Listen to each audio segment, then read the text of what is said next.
And today is a very exciting day because today we're meeting up with one of the best real estate agents in all of Kitchener Waterloo. We're also going to be going through one of his listings. And I just want to kind of pick his brain about a lot of questions about business, his career, and hopefully you guys can get some value from this. And I know I will. So who knows, we might be going to see a really big house. So I'm excited. You guys are going to come with me. Let's go. All right, so we are here and wow. I know it's gonna be tough to tell on this camera here, but this is a beautiful, absolutely beautiful neighborhood. Hey, how's it going? Jack, what's up, man? How are you? Good, how are you doing? Well, thank you. Here with one of the top real estate agents in Kitchener Waterloo, Matt Rooney, and he's gonna show us around this house. All right, so we're in this massive house actually. So this is, how big is this house again? So it's just under 3,800 square feet. 3,785. So for this area, I mean, that's still pretty big for this area too, right? Yeah, there's a few new builds out there that are getting a bit higher than that, but this is one of the larger houses I've seen for sale. Just have so much room here. Like you walk in and you just have it's relatively open concept, right? It's pretty open. I mean, there's space between the kitchen and the living room, or the family room, but they're still closed off to some degree, but it's pretty open. All right, so I've got a nice dining area. So you walk in, you have this like living room, open concept. Walk into the dining room. There are 6 bedrooms in this house. 6 bedrooms? 4.5 bathrooms. Yeah, this one it's 7, but I don't know. Yeah, this could be about 6, potentially 7 bedroom house. And look at this beautiful kitchen. Crown molding around the top, the valance for the lights underneath, granite countertops, stainless steel appliances. The backsplash is newer than the rest of the house. I can't remember what year it was put in. Yeah. And when was this house built? You know? 2006. Oh, so it's still relatively new still. Yeah. It looks like it too. Everything's beautiful. It feels so kind of airy, like good, open, right. And it feels like you can kind of breathe in this house. Great place to party. Perfect, there you go. Nice place to stay warm during the negative 20 days like we had yesterday. Yeah. This house recently sold for... Yep, we sold a week and a half ago roughly for 1.13 million. Wow. This must have been one of the most expensive sales, one of the highest sales in the area, right? For the past it's up there. There's been a few that have been close. There's one that sold for more, not far from here on Evans Pond. It sold for 1.27, 1.28 a few weeks before this one sold. Okay. Similar house, a little more modern, 3-car garage kind of thing back in the green space. Now I noticed something here. There's 2 entrances to the upstairs actually. There's 2 staircases up and there's 2 staircases going down. What? Wait, there's 2 down? Yeah, the other one comes out of the laundry room. Where's the laundry? There's so many rooms in this house. This looks like a completely finished basement too on top of everything so far. Fully finished basement with its own full bathroom and an extra bedroom. There's a rough-in actually for a kitchen or a wet bar if you wanted to go about that. And I didn't even realize that the basement is walkout too. Yep. Like what doesn't this house have actually? No pool. Oh, no pool, okay, so one downside. So we have this is a full bathroom. Yeah, 3-piece anyway. Oh my goodness. And look, there's a whole nother hallway going in through here. It goes nowhere. It goes literally nowhere. Oh my goodness. Yeah, so another potential bedroom in here, or it could be some other space to... Well, I mean, the reason it's a bedroom is your window's big enough that you can call it a bedroom. You can get out in the case of a fire, basically. It's what makes it a bedroom. So this is 3,800 square feet without the basement? Yeah, so with the basement, you're looking at 4,700 square feet. Everybody, sorry, 5,700 square feet. Yeah, like I was gonna, this seems more than 900 square feet down here. We can pick which entrance we wanted to go up to. I'll let you go first. Okay. Look at that, we're halfway up the stairs here. There's a bathroom, a whole another bathroom here. Is this the master bedroom? This is master, yeah. His and her closets, ensuite. Another full bathroom here. This is like bigger than some people's like bachelor apartments. Like, yeah. This feels like another master bedroom in a sense for a lot of people. This is got 2 closets, not walk-in. Oh wow. So these are just Jack and Jill bathrooms basically. So there's a bedroom on the other side of this bathroom with its own vanity. Okay. Each bedroom has a sink and then they share the bathroom. Yeah, this was a whole development done by these aren't like custom homes or anything like that. No, this is by Monarch. It's called the Hartford. Okay. They had 3 plans, A, B, and C. Mm-hmm. This one is a cross between their A and their C, so they took some of the A, but they added the third car garage, so it changed the model a little bit. And where you really see that is at the front of this hallway. You can lean over the banister and see the front door. Okay. That's not like that in their traditional phones. Goodness, I did not expect any of this, actually. I haven't seen a wraparound deck on a house this big before. Is that so you got a storage? Yeah, it's just a shed. Look at this. So you got a beautiful balcony out here. You can actually see deer from here sometimes. They've come out of the woods. Oh yeah, beautiful trail off to the right here. And you could definitely have, I mean, for sure this is like a summer spot. This is a... Yeah, you can do this up for the summer. Yeah, this is like you come out here when it's like 25 degrees at night, have a nice barbecue with the family, even though... Huh? Oh no! Oh, you have propane tanks, so you probably have a barbecue there too. We pitched the barbecue. Yeah, so there you go, there you go. Wow, look at all this space too in the backyard. Yeah, it's actually a huge backyard, mostly because of the side lot and everything over there. Like, you could get a pool in there if you really wanted to. Oh, for sure. Put in a mini hockey rink in here if you wanted to. These ponds, when they freeze over, they maintain them. The neighbors all maintain them. They'll shovel all that snow off. They'll put spotlights from each deck going down, and they'll play night hockey on there and everything. I was joking about the hockey rink, and there's hockey rinks right there. I'm here with Matt Rooney, one of the top real estates in Kitchener Waterloo. We just went through this this beautiful giant house here in we're in Dune South, right? Yep. And so I want to ask you now a little bit about your career and kind of what got you into real estate and stuff. So let's just wind the clock a little bit back here. So how long have you been a real estate agent for? About 5 years. 5 years, okay. And what made you want to get into real estate? I have a family member in real estate, okay, who pushed me to do it. And funny enough, I think it was in 2008, I signed up, wrote the first exam, then just let the time expire. And then I did that another time in life. And then the third time, finally, I just thought, all right, I'll just go out and get my license. That's so funny. That's my story kind of too. I think that's a lot of people's story. Yeah. That's actually really funny because I'm actually just started yesterday. I just got the first course again. Did you? Yeah, I just signed up once again. So I thought they had made it you had to go to university now, or was it a university course that you had to go to? It's in Humber, yeah, but you can do it online. College. Oh, you can do it online? Yeah, so okay. It's all e-learning, but you have to go show up for the exam still. Right. Yeah. So yeah, you have to write you have to write modules online now. Okay. So they had those when I did, but they weren't mandatory. Oh, okay. Yeah, I think that's what happened when I did it too, actually. Wait, so you started real estate in 2000, or sorry, no, you were applying in 2008. Okay. 2008, yeah. My first exam, let the year and a half expire. Yeah. Came back, I don't know what year, 2011 maybe. I don't even think I wrote the first exam. I just paid for the book. And then the third time would have been 2013 or 14. And I said, okay, I'll start and finish this. Okay. And so I guess let's get into a little bit more, I'll ask you one specific question here. So when you got your license, yep. So after you did, you do 5 courses, I think, or something? No, when I did it, I had to do 3 courses: introduction to real estate, land structures and something, and then you had your choice between commercial or residential. I chose residential. Okay. Then I'm licensed, that's all. That's funny. It's okay. Right, sorry, so I chose residential, and then you go and become licensed at a brokerage, and once that happens, you have your 2-year articling phase in which you write whichever you didn't between residential and commercial, or for me, I guess whatever you didn't do. Mm-hmm. And then you have 2 electives after that you have to complete in the first year. So one would have been law, real estate law, and the other one I did mortgage principles. Okay.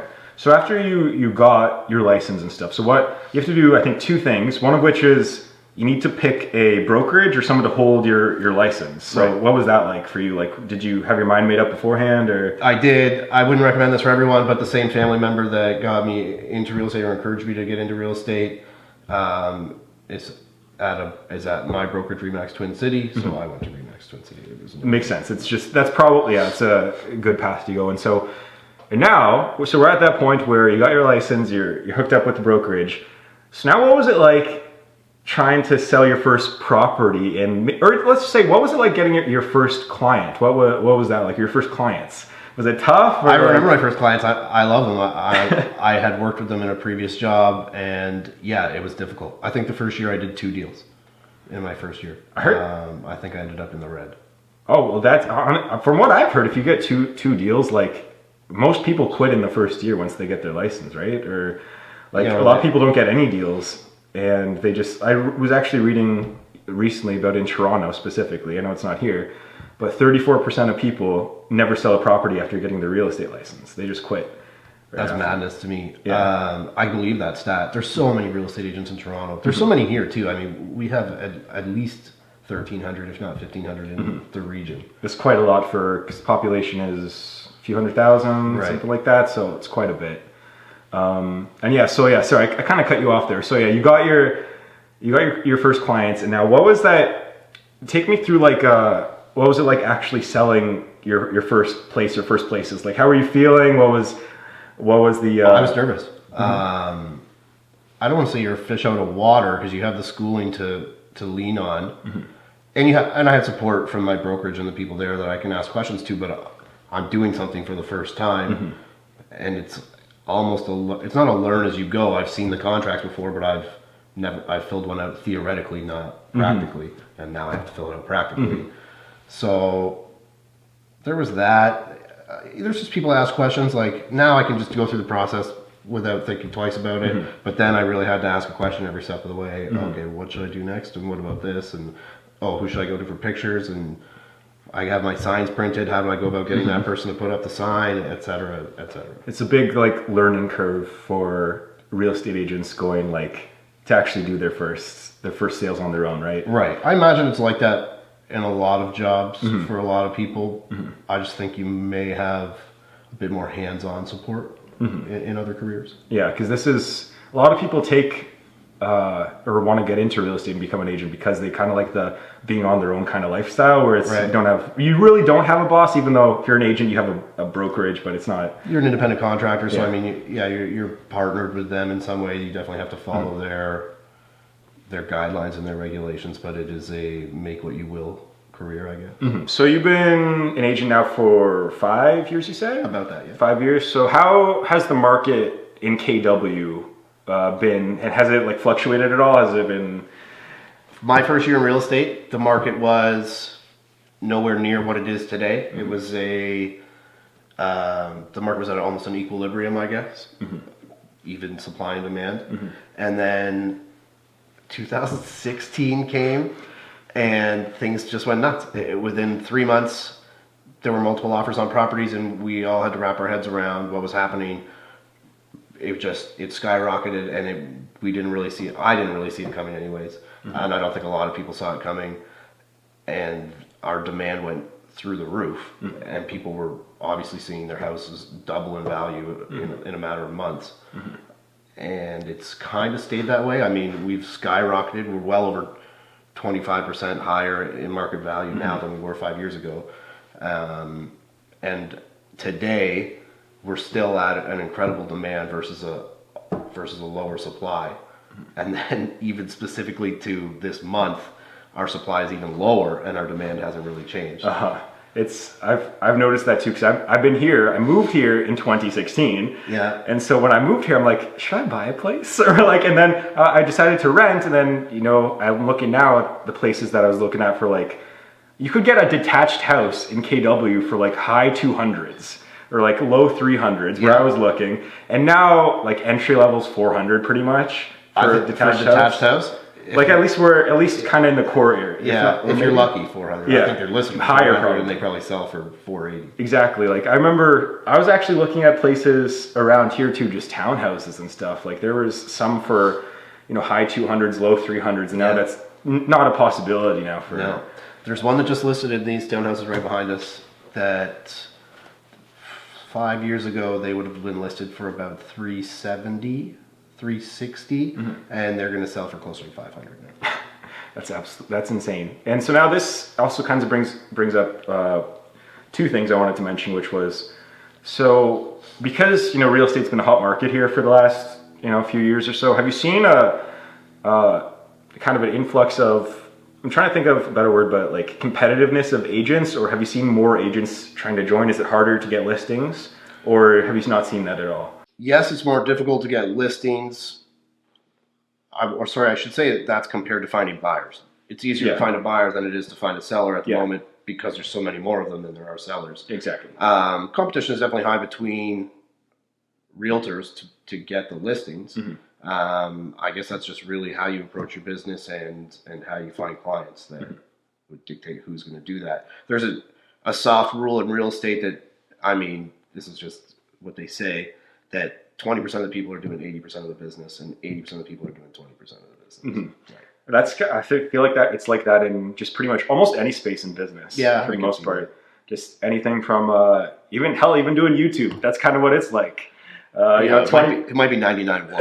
Yeah, it might even be much higher than that. So another thing I wanted to mention too, or ask you was, when you are now selling houses, have you seen a change in the kind of either like the ages of the buyers at all by chance? I know this is kind of maybe not, but I feel like a lot of young people it's been a little bit tougher to buy homes now because the prices have gone up so much. Sure. But what have you seen at least? So they've done a few things to mitigate that. I mean, I guess I can only speak from my own experience. There are a lot of first-time home buyers out there, and typically those are younger people. Yes. So I would agree with you in that, yeah, there's a lot of young people out there trying to buy a home. In an attempt to curb the skyrocketing prices, they put in the stress test a few years ago to mean you have to qualify at 5% or whatever the interest rates are plus 2, prime plus 2%, which has made it even more difficult for those first-time home buyers or young people to qualify for a mortgage. But now they've come out with the federal incentive program to help people buy. There are municipal programs in most municipalities to help people buy as long as you meet their criteria to qualify for the program. Yeah, that's right. That's the now it's you kind of need 20% down, but I think the federal one is like you need to have a 10% down payment if you're a first-time home buyer, then they kind of help you with the other 10%, or is it something like that? I forget. If you don't know, the federal program I don't know off the back of my hand, but I know a bit about it. And if it's a new build, they'll offer you your 10% down. If it's a resale, they'll offer you the 5% down. You have to qualify for a mortgage on your own otherwise. Yes. Okay. Right. So you still have to qualify for a mortgage. Maybe you just need help with the actual down payment. Okay. Because those down payments now, instead of being $15,000 for a $300,000 home, that home's $500,000. Now you need $25,000 plus your closing costs. So you're really looking at like closer to $30,000 to start. Yeah. Right. And then if you wanted that loan to be insured, then you'd actually need the 20% down, which is just an outrageous amount of money to have saved as a young person. Yeah. Right. All right. So real estate overall in KW, like you said, has been it skyrocketed in 2016? About that, yeah, mid 2016, early 2016. And it's just continued to kind of be a hot market here. And that's pretty much how it's been relatively for all of Southern Ontario, or I guess we're in Central. Yeah, Toronto. GTA obviously, they skyrocketed. Super hot. Right. The surrounding neighborhoods, Burlington, Oakville, Mississauga, they all went up. Milton was already a commuter town. That skyrocketed. So we're the next, Guelph a bit, which are sort of on par with us. We're the next logical step down the 401. Yeah. So then we went up, and then as a result, London went up. I noticed that too. Actually, right. I was looking at houses in London, and there was one that I was looking at was 3 bedrooms, 2 bath, had a pool in the backyard. It was a little bit on the outskirts. It's $297. And that same house now, it's probably high 300s, mid 300s. I would bet even higher. Yeah, that was just a couple of years ago too. This was right around when the stress test was being incorporated. Right, which didn't really slow things down too much. No. It just made it difficult for some. So do you have any predictions as to what's going to happen with the KW market going into the future, and as a whole for so both KW and for kind of all of Ontario, because a lot of people out there, especially people that watch this channel, foresee a bubble for real estate, especially in Toronto GTA area. Do you think that anything's happening like that in Ontario right now, or if not, do you have any other predictions as to where the market's going? I would love to be able to predict the market. I'd be very wealthy. There you go. We have a strong job market in KW, and our unemployment rate is generally close to 1% lower than the national average. I'm not saying that we're recession proof. I'm saying that I don't think it hits us as hard as it may hit other areas. Toronto, when they put in the stress test, the surrounding areas, Richmond Hill, sort of a bit past North York, those areas saw a dip in sales by about 10%. Okay. Whereas the core of Toronto continued to climb. Okay. I cannot foresee this changing. Obviously, something can happen at some point. Mm-hmm. Traditionally, housing has been a stable market to invest in. Mm-hmm. Other than the 2008 crash that we saw, you hadn't seen something since the 1920s where anything like that happened. I could see some things happening, slowing it down, but I think overall prices will still continue to climb, just maybe at a slower rate. Okay. I don't know what those obstacles would be to make that happen. Mm-hmm. I would love to be able to predict that. I'd be wealthy. We'd all be wealthy. Somebody could predict that, but it's a guessing game, and I just don't see it slowing down in the near future. Okay. Until that, it's like basic economics: supply and demand. Mm-hmm. As long as demand's way up and there's no supply, then there you go. If interest rates go up somehow, astronomically, or very quickly, even if they went up to 4%, mm-hmm. I think you'll see maybe 1% default on their mortgage bought at the beginning of the peak before the stress test was put in. Okay. And that's actually a lot of people. If it gets to 4%, that could be the default. I think that's a recession. Okay, interesting. This is kind of regarding how I kind of discovered you, and not on camera here, but Callum here over in the background here. So I discovered you guys because I simply just kind of typed into YouTube, just like Kitchener Real Estate Agent or I think it was just Kitchener Real Estate actually. Okay. And then you guys just popped up, and you guys actually kind of were the only agents on there, and then you kind of just like flooded the rest of the search page for the most part actually.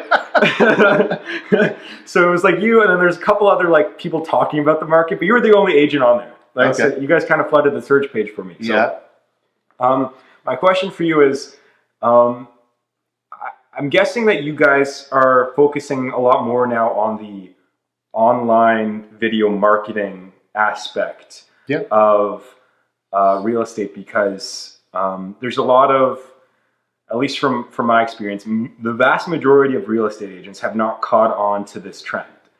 And so do you foresee in the future that more real estate agents are going to be marketing themselves through social media? Or like, what made you kind of take that, what made you guys take that that plunge into actually trying to grow a YouTube channel and social media? I mean, I really have to tip my hat to Callum. He is the one that did it. There are coaches out there in real estate who have been pushing this for a while. Yeah. Video. And it's more the way the world's going than just real estate's going. I mean, obviously print has seen a huge reduction since the advent of the internet, or since it's exploded. Mm-hmm. Yes, I think other agents will start to do this. I mean, if you go to other towns or you go to the States, there are agents that are doing this. Yes. I guess it's how you differentiate yourself. It's a way to market. It's definitely a way to market to young people. There are a lot of elderly people. I shouldn't say elderly. There are a lot of older people on Facebook. Mm-hmm. Right. And those videos translate to Facebook just as easily as they play on YouTube. Mm-hmm. There are other agents in the area that are doing it. I think we're just doing something a little different than what they are, and we are doing it consistently. We're doing it week after week. We do a video a week, basically. The reason we did it, in addition to knowing that it was likely the way that marketing is going to go for our industry, was it's easy to create a relationship with people when they see us out there in the communities. A large part of our videos are focusing on the different communities in Waterloo region, and we want to be their go-to source, or people's go-to source for what's happening around the region, what communities there are, what housings are like, where the schools are, where you can eat on a Friday night, just anything and everything that is Waterloo region. So it's also easier, I think, for people to relate to you once they've seen you on camera. Like, they already have a sense of who you are, I suppose. And then you just go from there, I guess. Yeah, no, that's a great answer, I think.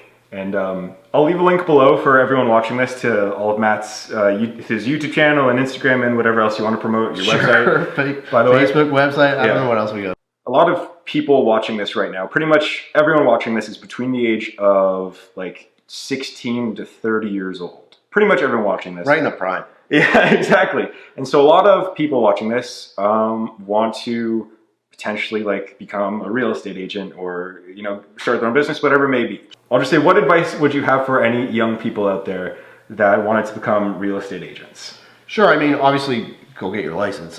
And do Step one. Then after that, I would say there's a few ways to go about it. Most basically is collect a database of everyone you know, and tell them you're a real estate agent, that you're in real estate. You just write them a letter, send them a note, and then after that, I would say you have to get out there and do it. Like, the business is not going to come to you. You have to find a way to get the business or to promote yourself. You have to find a way to promote yourself. I started this business doing largely just based on referrals, people I knew and the people they knew, which is still a big part of our business, or my business. And I really appreciate those people. They definitely got us to where we are. Now we're starting to expand that through the online marketing into people that we don't know, the general public. Okay. Right. And so if somebody was out there, I would say start with who you know, but then marketing. Your job is to market. At the end of the day, that's pretty much what it all comes down to. Like, when I started this channel, actually, like, the purpose of the channel was pretty much I was walking down the street with a camera in Toronto working for a broker selling listings. Like, that was what this channel was. Oh, really? Yeah, it was actually 10 of my first 30 videos were me walking down Bloor Street West and trying to get people to rent out these places that we were selling. Really? Yeah, that's actually what it was. There's like 10 of those videos on there. But yeah, so I think that what you guys doing, like, that's like 10 times better, because you're focusing on all of Kitchener, and it's very like, right. You're branding yourself, and I think that what you guys are doing it's really great, and I think that you guys are gonna, I'm expecting you guys to be pretty much the owners of, like, when people think of Kitchener Waterloo real estate, my prediction is that in 10 years, I swear, in 10 years, like this, keep back on. See, there you go, it knows. In 10 years, I predict that you guys are gonna probably be, if not the top, maybe top 3. I'm gonna say this. You're loving this. This is my prediction. Heard it here first. The top, if not the top, one of the top 3 agents in this entire city. That'd be great. Yeah, that's what I'm thinking. I mostly think that'd be great because I think we're the right choice. I think so too. Yeah. You're like super personable, Matt's super personable, Callum, everyone, yeah, it's great. I think you guys are gonna do really well. So I'd like to thank Matt for doing this interview, sit down and walk through, and also thank Callum here in the background, even though I don't know if he's gonna be in the video, so this might be cut out, but who knows. I'd like to thank you guys for sitting down with me and sharing all this and taking me through a walkthrough of all this. So go check out Matt's YouTube channel, Facebook, and his website. I'll leave the links down below, and you've probably seen them on screen, so please check those out. I think that was a pretty cool thing to do, meet up with him and pick his mind. Hopefully you guys enjoyed that video.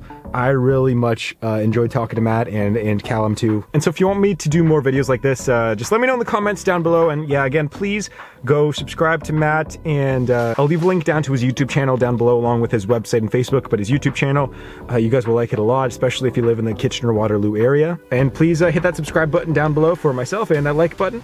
And if you're interested in real estate and videos like this, please check out my real estate playlist down below too. Tons more videos on real estate that you guys might like. But for now, thank you very much for watching, and I'll see you guys in the next video that you click on that will be in the playlist that I recommended.